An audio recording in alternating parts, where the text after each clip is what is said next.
Amada Iglesia de Cristo, me encanta mucho verlos.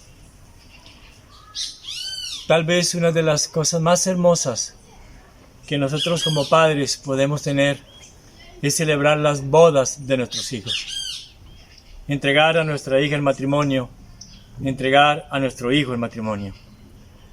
Que Dios permita a usted y a mí que somos padres hacerlo, porque es un honor y una bendición que viene de lo alto del Padre de las Luces.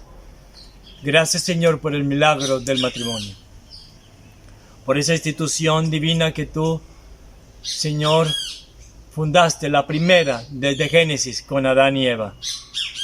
Qué bendición tan grande, qué bendición más maravillosa. Quiero pedirte por los matrimonios, Señor, de tu iglesia, por las parejas de nuestra iglesia, que llevan 2 años, o 5, o 10, o 20, o 30, 40 años.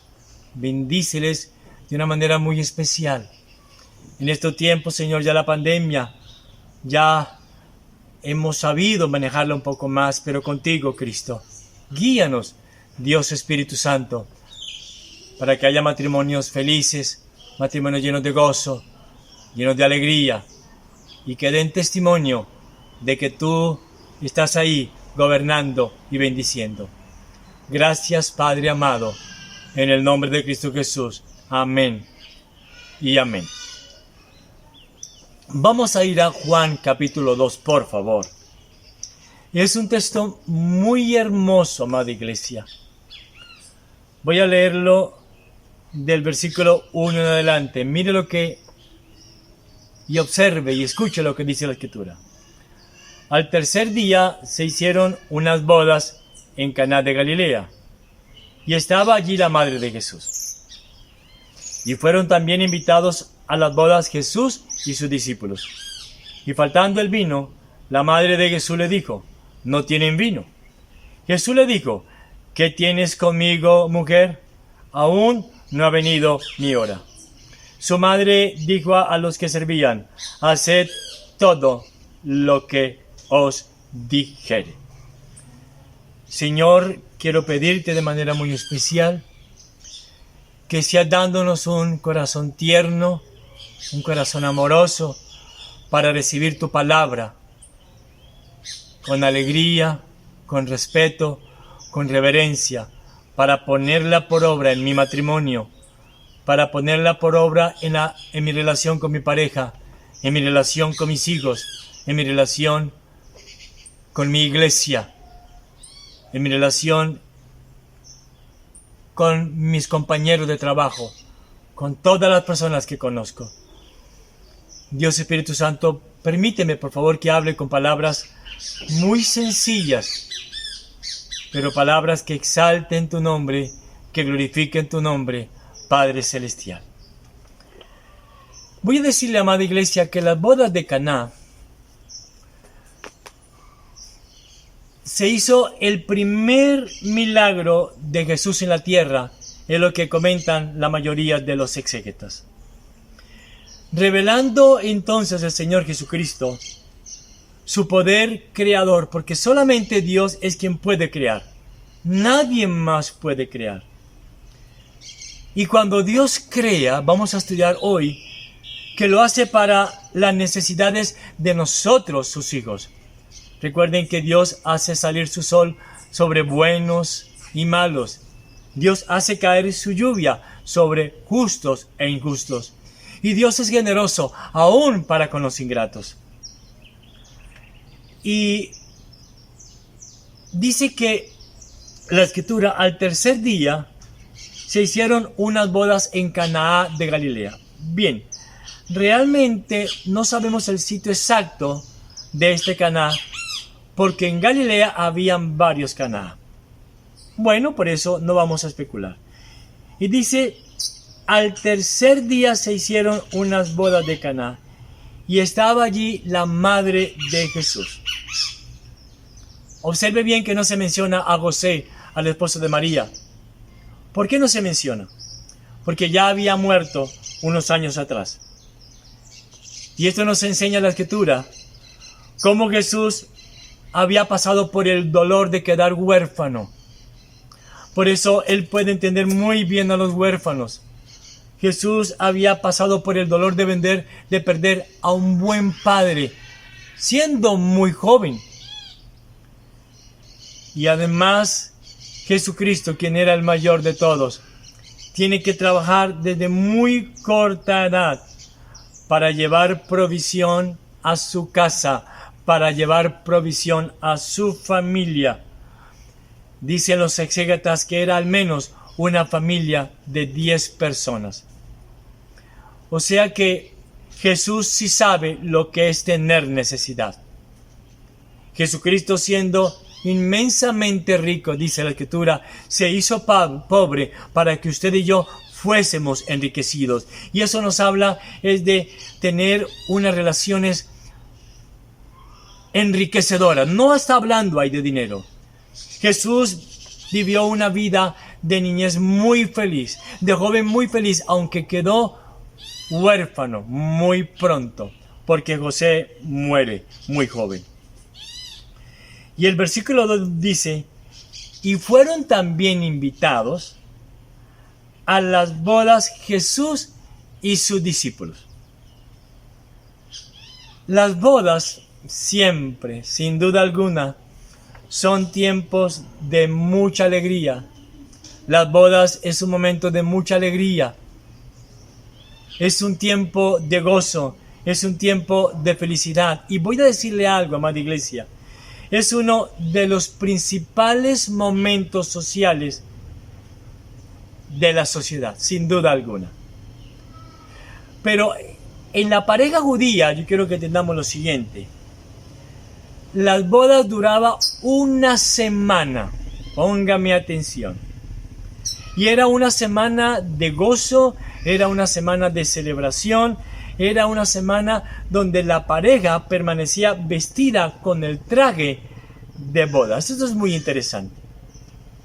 Y cuando dice la Escritura, y dice el versículo 2, y fueron también invitados a las bodas Jesús y sus discípulos.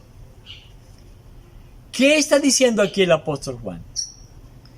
Que al aceptar Jesucristo tal invitación, nos está hablando de la personalidad de Cristo, nuestro amado Señor y Salvador. Nos está hablando de cómo era Jesucristo hombre. Pues era una persona, ¿saben cómo? Sociable. Era una persona agradable. Era una persona descomplicada. Recuerden que Jesucristo es verdadero hombre. Era Jesucristo un ser humano que disfrutaba de la compañía de las personas. Era Jesucristo muy tierno en el trato con las demás personas. Porque el verso 2 dice, y fueron también invitados a las bodas Jesús y sus discípulos. Esto me habla de que usted y yo se nos ha olvidado que el ministerio de Jesucristo se concentraba era en personas. Su ministerio como cristiano, mi ministerio como pastor, se concentra es en las personas. Porque el evangelio es buenas noticias para las personas, malas noticias para el que se condena porque es muerte eterna. Pero el evangelio es buena noticia para el convertido, para el regenerado por el Espíritu Santo, porque es buena noticia por toda la eternidad, de que va a estar en la presencia del Señor por los siglos de los siglos. Ahora,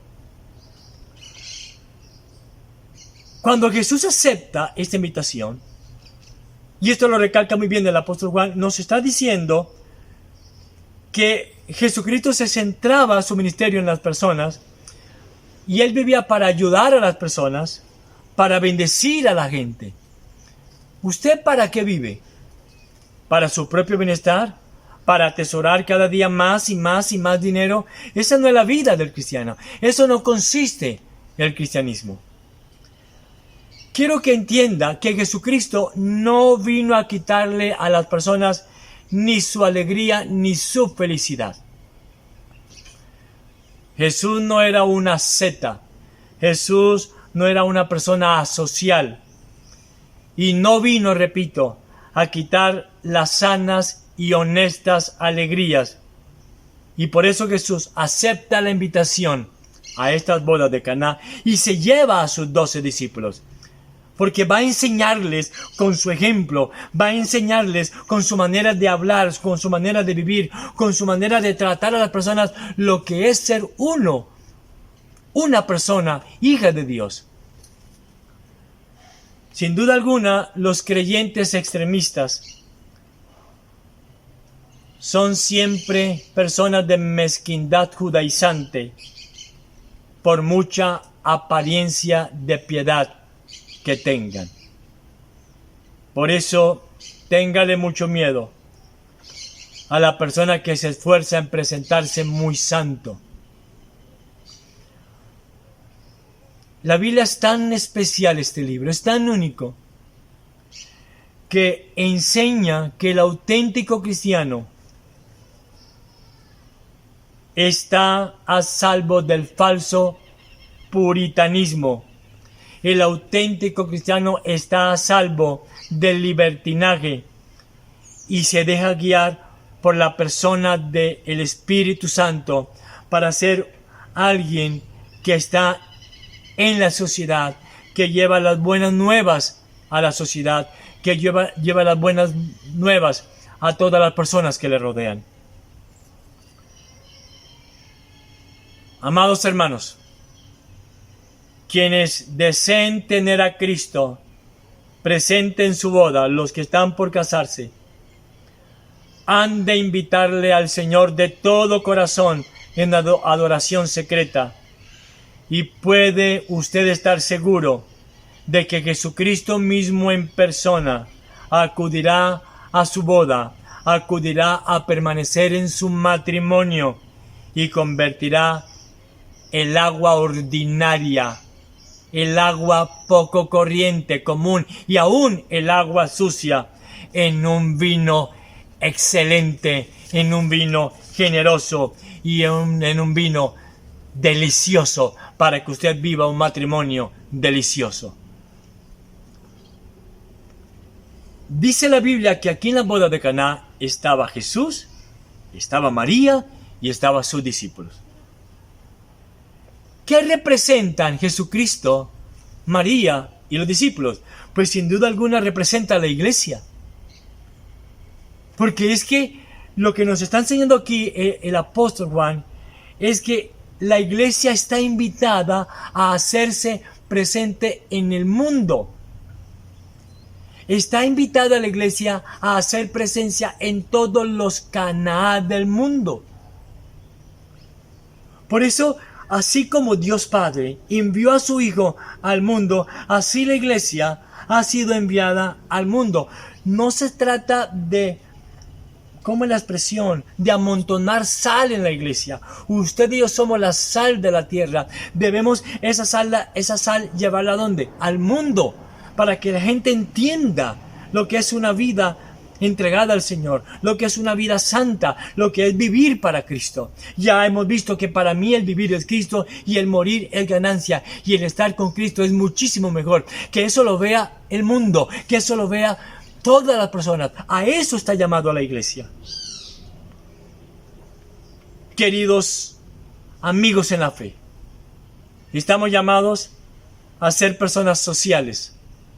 Estamos llamados a ser personas amigables. Estamos llamados a ser personas agradables.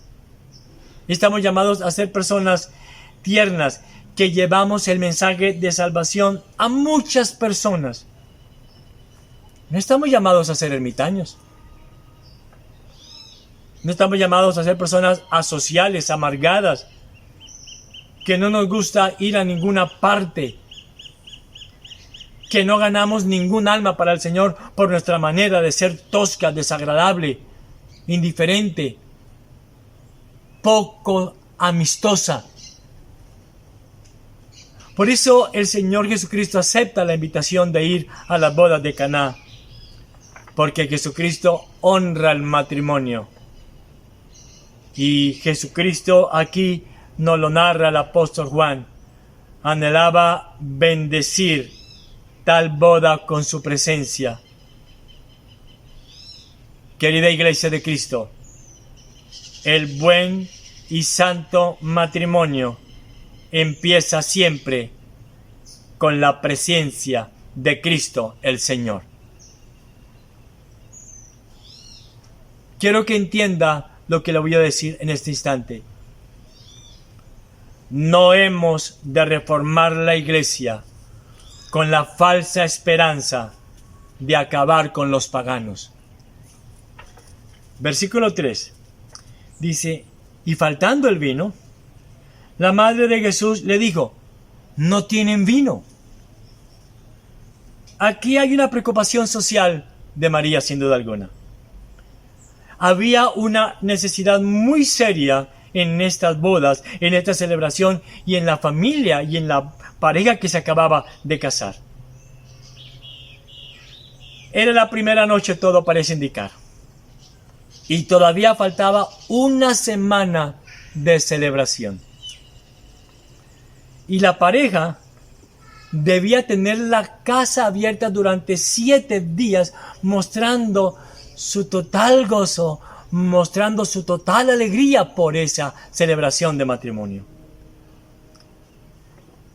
En el contexto de la época, déjeme decirle que el vino era muy importante en el Medio Oriente, porque el agua, potable era muy escasa, y acabarse el vino era con terminar la celebración de la fiesta de bodas. Y entonces la pareja se iba a sentir muy triste, la pareja iba a sentir vergüenza, la pareja iba a sentir humillación y la pareja sería objeto de burlas. ¿Cómo es posible que en la primera noche se les haya acabado el vino? Esa pareja no sabe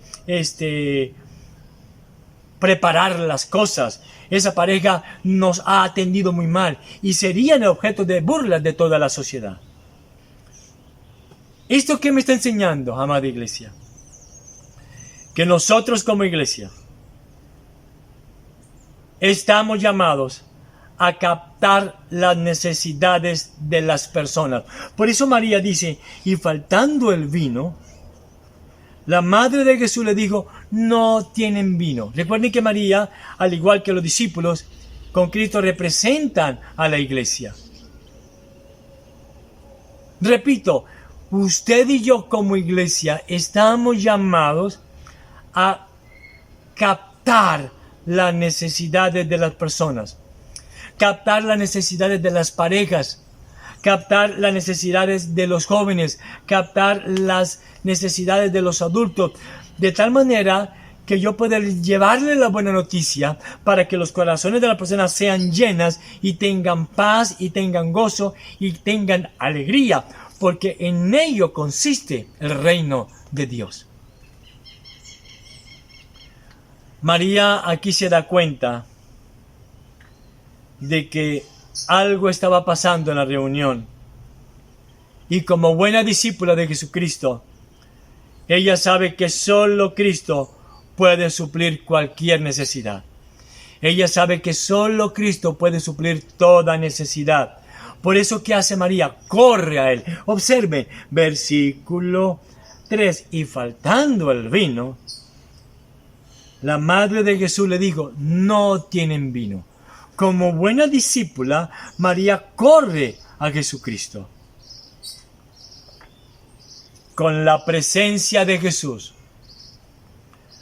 toda insuficiencia queda compensada por su total suficiencia. A mí me llama la atención esa total confianza de María en la persona de Cristo el Señor. Pues ella no le dice qué tiene que hacer. Ella simplemente se limita ¿a qué? A mencionar la necesidad. Observe la última parte del versículo 3. No tienen vino. Esto nos habla de una confianza absoluta en la cual tenía Jesucristo en la persona. La confianza absoluta que tenía María en la persona de Jesucristo. Y el verso 4 dice: Jesús le dijo: ¿qué tienes conmigo, mujer? Aún no ha venido mi hora. Esto sí es muy hermoso. ¿Qué tienes conmigo, señora? En ningún momento, yo quiero que usted tenga muy en claro, tal frase da la idea del más mínimo irrespeto. Claro que no. Hierran todos los comentaristas que hayan en esta frase un tono despectivo. Jesús es el mejor de los hijos. Eternamente hijo obediente a Dios Padre. Aquí en la tierra obediente a María. Jesús el mejor de los hijos. El más respetuoso. Jesús mismo enseñó, honra a tu padre y a tu madre. ¿Que Jesús honraba a María? Claro que sí. Lo que nos enseña esta frase, cuando Jesús le dijo en el verso 4, ¿qué tienes conmigo, mujer? Es un acto de mucho cariño, esta frase. Es un acto de mucha ternura. Porque Jesucristo siempre llamaba primeramente a María, nunca le dijo mamá, siempre le dijo mujer. ¿Por qué? Para que María poco a poco dejara de ver a Jesucristo, dejara de verlo como su hijo, y poco a poco, durante todos los años, desde niño Jesús le llamaba era mujer, para que María lo viera a él como, no como su hijo, amada iglesia, porque su dolor sería mucho más grande en la cruz, sino que Jesús le enseñaba día a día a María que lo viera como su Señor. Y María, vaya que sí lo aprendió. Por eso ella dice, no tienen vino. Ella veía a Cristo como su Señor. Y le quiero hacer esta pregunta a usted. ¿De qué manera usted ve a Jesucristo? ¿Es acaso Jesucristo el Señor de su vida? ¿O quién es Jesucristo para usted? ¿El que lo salva de los problemas? ¿El que le ayuda a obtener algún contrato o tener algún tipo de dinero? ¿O es alguien que está a su servicio? A mí me encanta que María veía a Jesucristo como su Señor. Es que es así como usted y yo debemos ver siempre a Cristo como el Señor de nuestras vidas. El Rey de Reyes, el soberano, el dueño absoluto de todo cuanto existe, el dueño absoluto de nuestra vida. Por eso, mírelo siempre a Jesucristo como su único Dios, como su verdadero Dios. Mira a Jesucristo como verdadero Dios y como verdadero hombre, por favor, y adórelo y viva para Él. La frase ¿qué tienes conmigo? Era un modismo de la época que significa ¿qué motivo tienes? Cada región tenemos diferentes modismos. Voy a ponerle un ejemplo.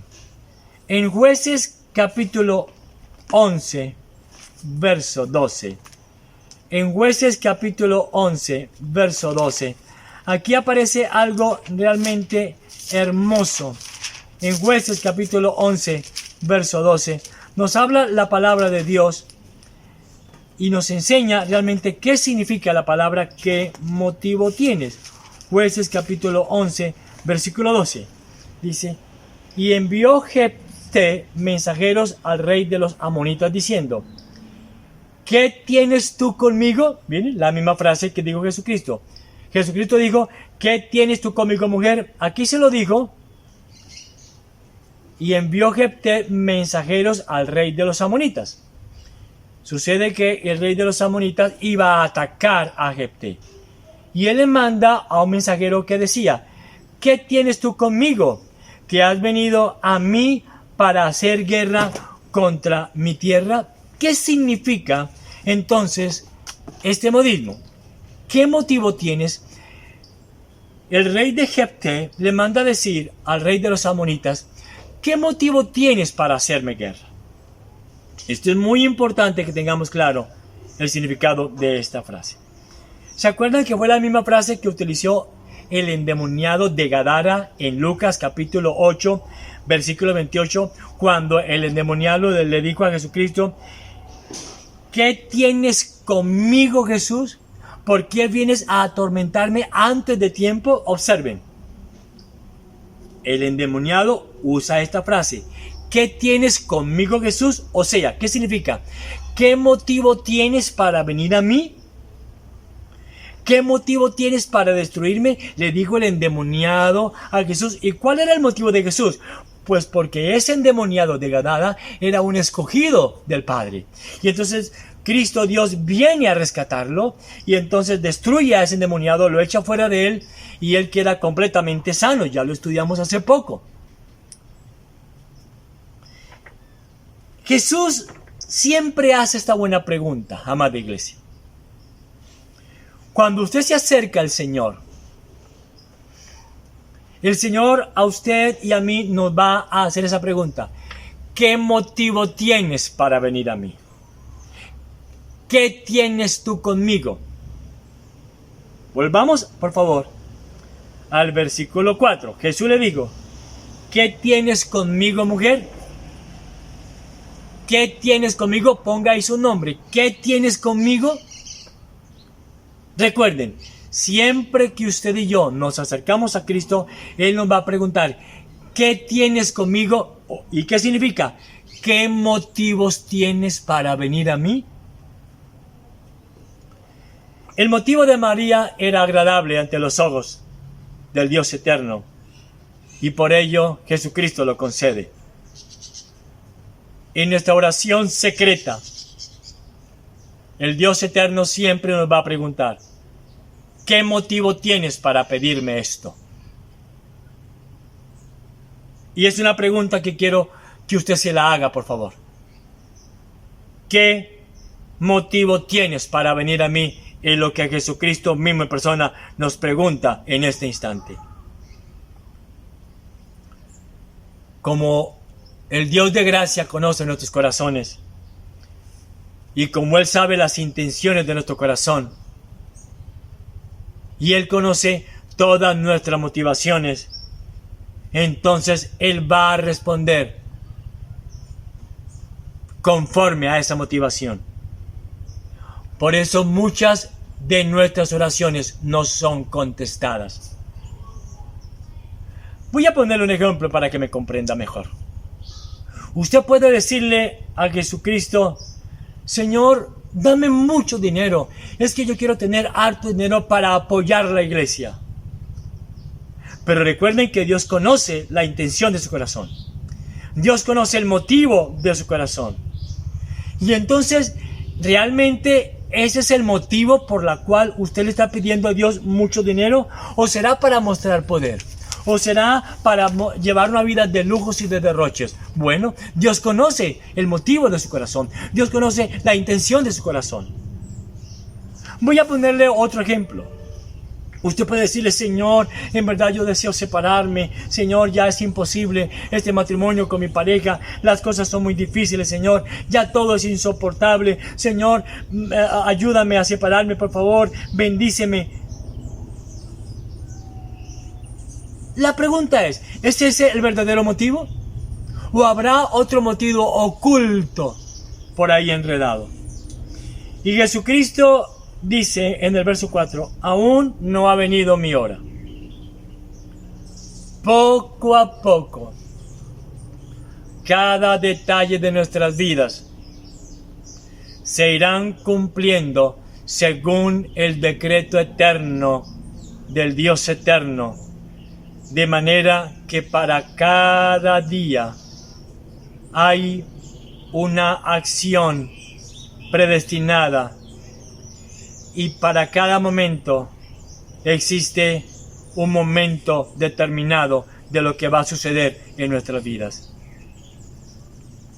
En el momento preciso, Jesús ha de actuar, y solo cuando Él lo decida, no cuando usted y yo lo mandemos, porque usted y yo somos muy buenos para mandar al Señor. Señor, hazme aquello, Señor, hazme tal cosa. Es solamente en el tiempo exacto del Dios de gracia. ¿Y saben algo, amada iglesia? La hora de Cristo llega cuando nos vemos reducidos al máximo aprieto y ya no sabemos qué hacer. La dilación de la gracia no ha de ser tomada como negativa a la oración. Versículo 5. Su madre dijo a los que servían: haced todo lo que os dijere. Hagan todo lo que diga Jesucristo. Hagan todo lo que Él diga y punto. Es interesante cómo María de manera inmediata obedece al Señor. ¿Por qué? Porque ella lo había visto ya como su Señor. Uno ve acá la sumisión total de María a Jesucristo. Para las personas que dicen amar a María, qué bueno que la amen. Pero déjeme decirle algo, este es un mandamiento de ella. Ella está diciendo, no me miren a mí, solo miren a Cristo, quien es el Señor de mi vida y el Señor de todos. Es lo que está diciendo María. Ella está diciendo, fuera de Cristo no hay nadie. Es muy claro la enseñanza que da María aquí en este pasaje. Con mucho respeto lo digo, decir que este pasaje enseña que María es medianera universal de todas las gracias, como lo enseña la Iglesia Católica Romana, es concluir locamente y es torcer terriblemente las Escrituras. Primera Timoteo dice, porque hay un solo mediador entre Cristo y los hombres, Jesucristo hombre.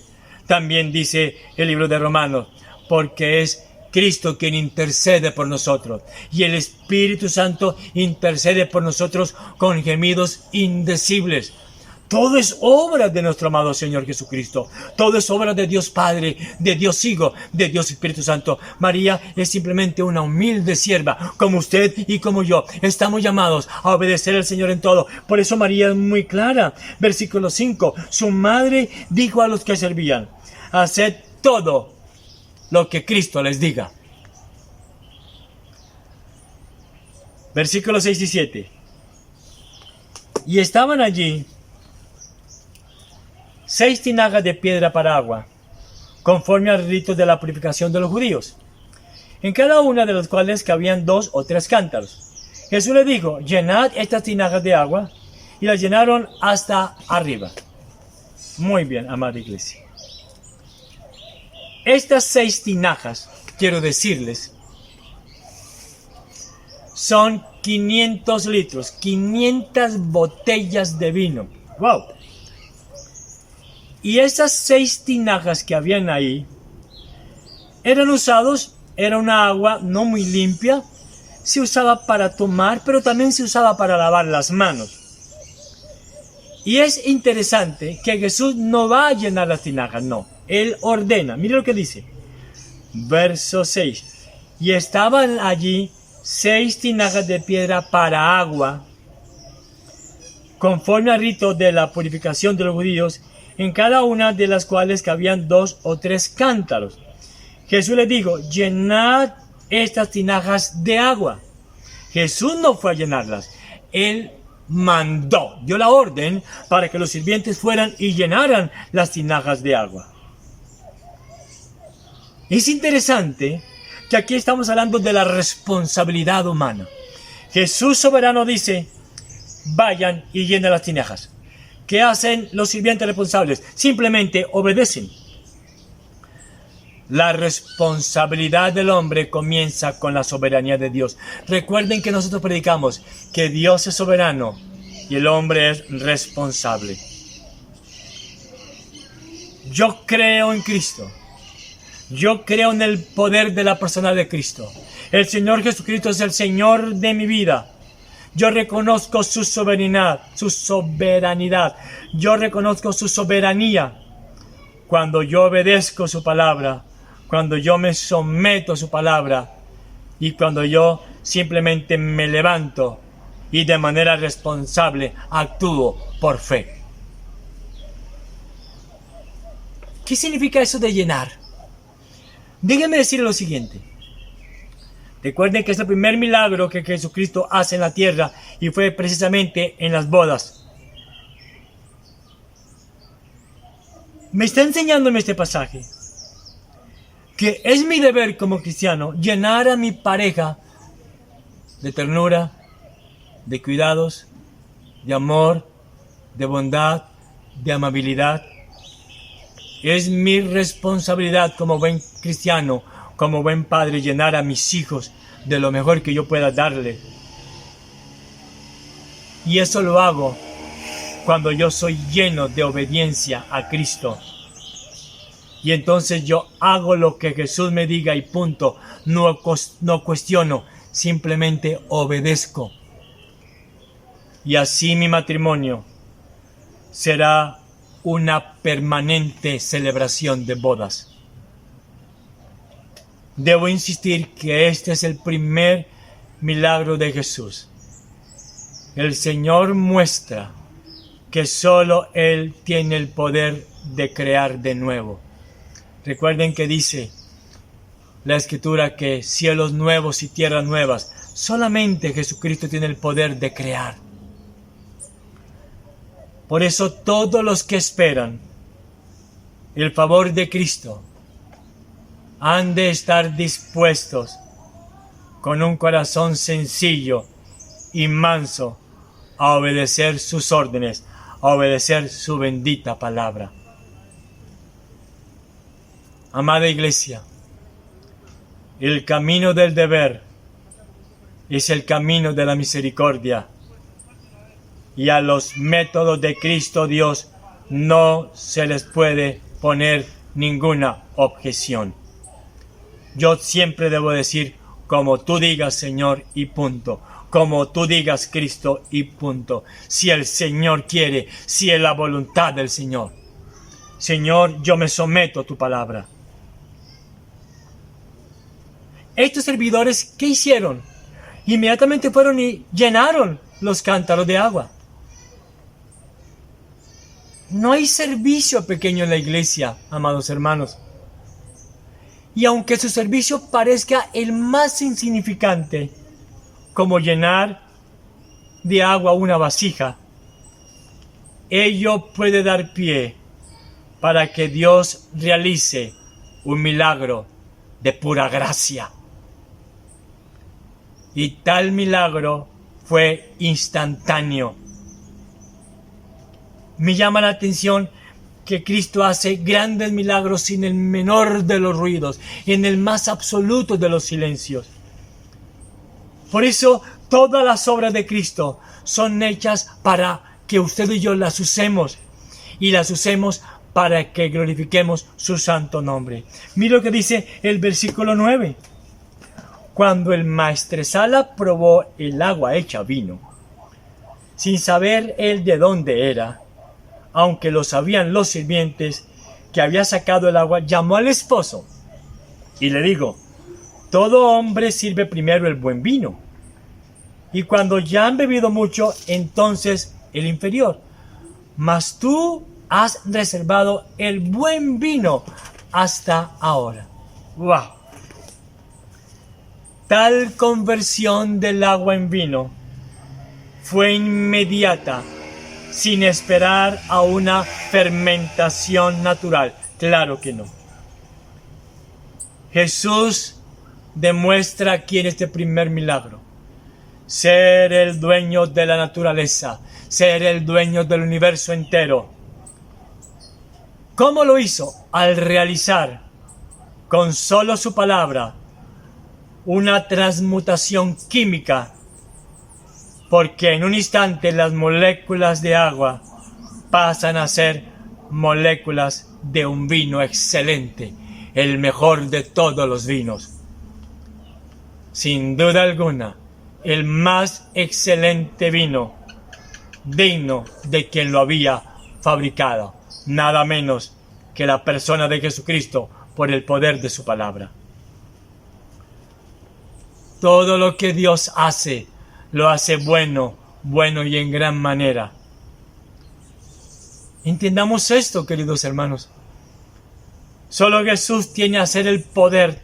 Óigalo, solo Jesús tiene el poder de hacer en nosotros una nueva creación. Solo Jesús tiene el poder de hacer de nosotros un gran matrimonio, un hermoso matrimonio, un hermoso hogar, un delicioso hogar. Yo le voy a pedir a usted, corra a Cristo, corra a las Escrituras, porque es el único método para que usted pueda alegrar su matrimonio, porque es el único método para que usted pueda arreglar su relación con su pareja, alegrar la relación con sus hijos. Y dígale al Espíritu Santo que lo llene de su presencia.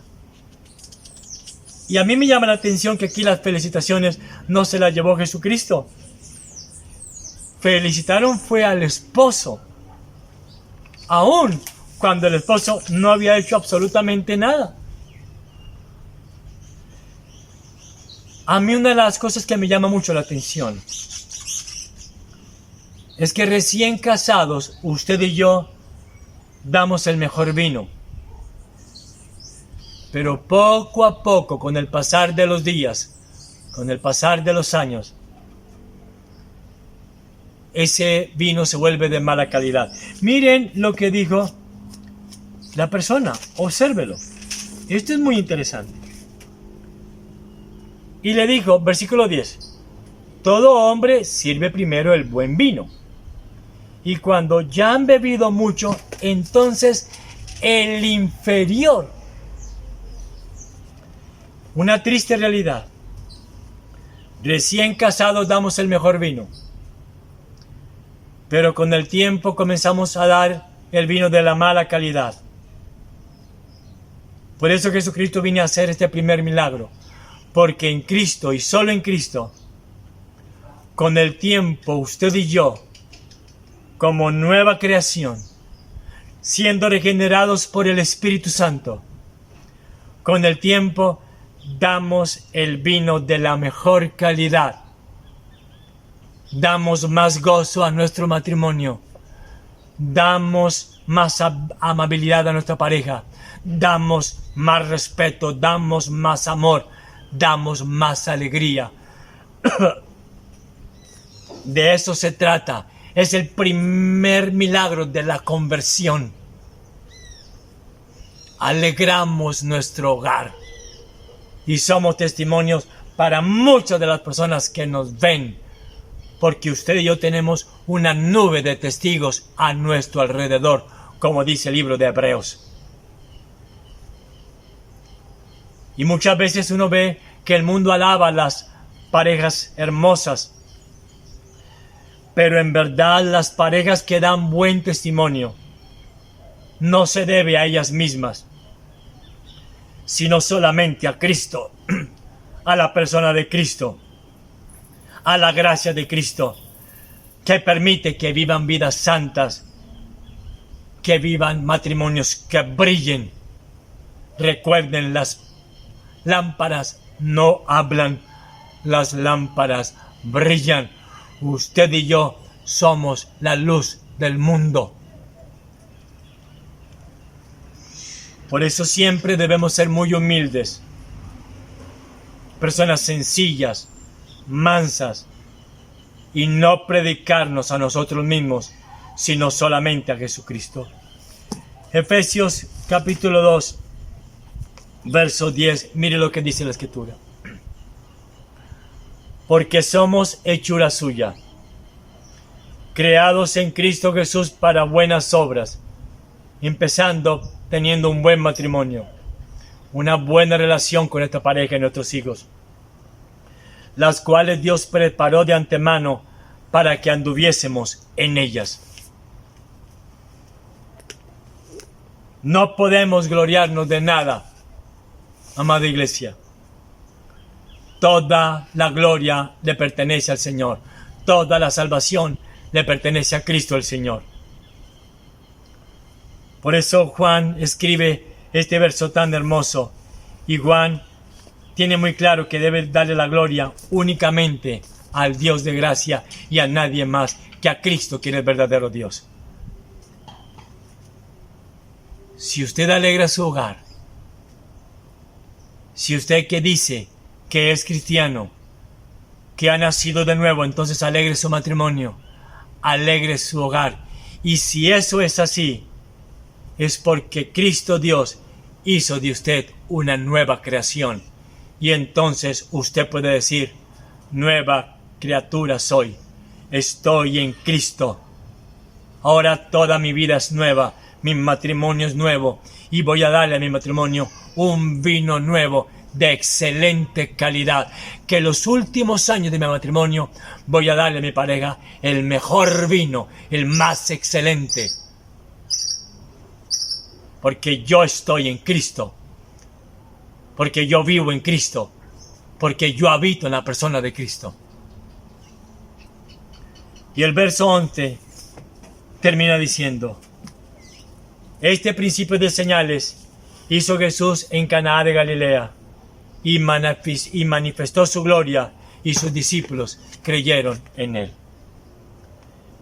El primer y gran milagro de Jesús en la nueva creación de un escogido suyo se ve primeramente en el hogar. No hay nada en su vida. Usted no ha nacido de nuevo si su cambio solo se ve en la iglesia y no se ve en su casa. Así como Cristo cambió el agua no tan pura, esa agua ordinaria, la cambió por un vino de excelente calidad. Así, Él cambia a la persona que está muerta en sus delitos y pecados, lo cambia en una persona que ama la santidad, en una persona que busca la santidad, en una persona que tiene calidad de vida y que da un vino excelente, un vino de amor, de respeto, de amabilidad y de ternura. ¿Quién era el novio? ¿Quién era el novio de las bodas de Caná? Eso no importa. No lo sabemos. Juan el apóstol deja los nombres de ellos en el total anonimato para que solo brille Cristo el Señor. Le voy a decir algo. Honre su matrimonio y Dios será glorificado.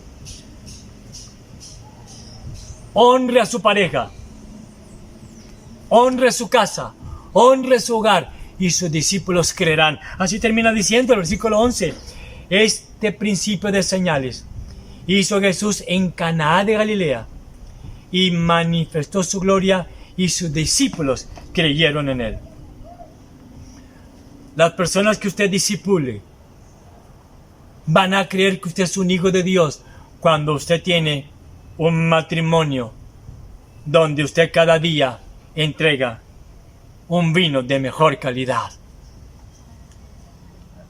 Ahí es donde usted y yo manifestamos que hemos nacido de nuevo en nuestro hogar, con nuestra pareja, con nuestros hijos, que podamos decir siempre hogar, dulce hogar. Por eso el Señor escogió hacer su primer milagro en las bodas de Caná, para darnos esa gran enseñanza. Padre amado, permíteme, por favor, glorificar tu nombre en mi matrimonio. Permíteme, por favor, Señor Jesucristo, glorificar tu nombre en mi hogar. Glorificar tu nombre, Señor, en mi casa, con mis hijos. Permíteme, Señor, obedecer tu palabra, que yo pueda decir siempre, voy a hacer todo lo que tú me digas, Señor Jesucristo. Voy a mirarte a ti como el Señor de mi vida. Y voy a ser obediente. Si tú me dices, ve y llena esas tinajas con agua, yo voy a llenarlas. Ve y llena a tu pareja de amor, yo voy a hacerla. Ven y llena a tus hijos con sábelos escuchar, con estar presente para ellos en las dificultades. Yo lo voy a hacer. Y entonces el Dios de gracia hará un gran milagro. Un gran milagro. Y entonces nuestros discípulos creerán que realmente somos hijos de Dios y que hemos nacido de nuevo. La Biblia nos enseña esto, muy sencillo, a vivir nuestras vidas cristianas en nuestros hogares, en nuestras casas, con nuestra pareja, con nuestros hijos. Tristemente es cuando algunos solamente lo viven en la iglesia. Eso daría mucho de qué hablar. Dios les bendiga, hermanos, en la fe, grandemente.